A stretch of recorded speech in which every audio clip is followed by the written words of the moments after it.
타입은 뭐 중추성인지 폐쇄성인지 정도는 어떤지 파악해서 미다졸람이나 프로포폴 같은 게 들어가기 때문에 이런 약재들을 충분히 사용을 해본 경험이 있어야지.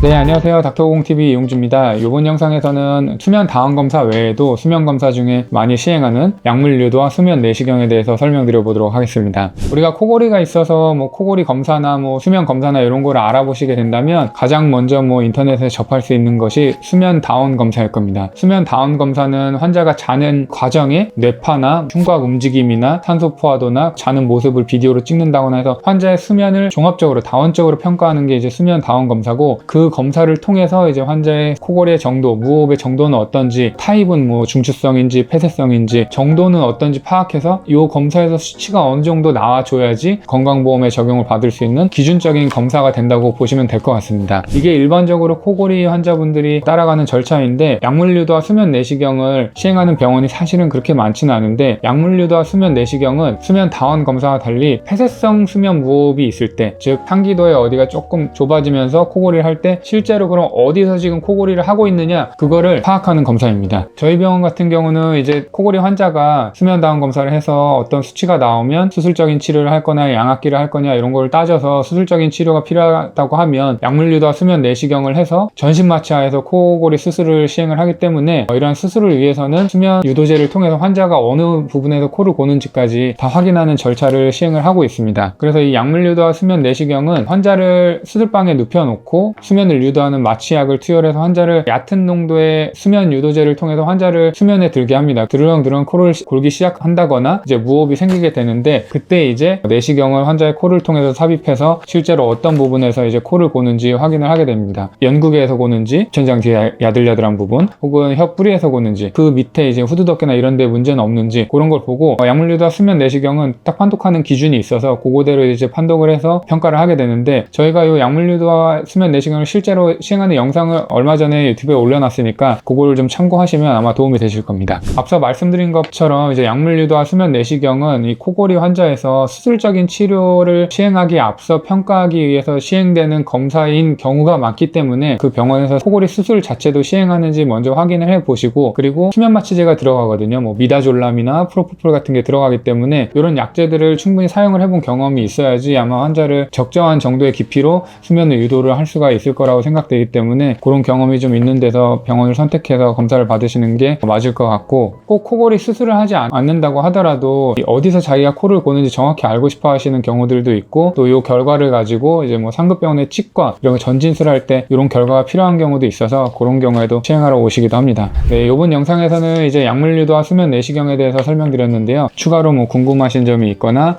질문 있으시면 편하게 댓글 남겨주시기 바랍니다. 감사합니다.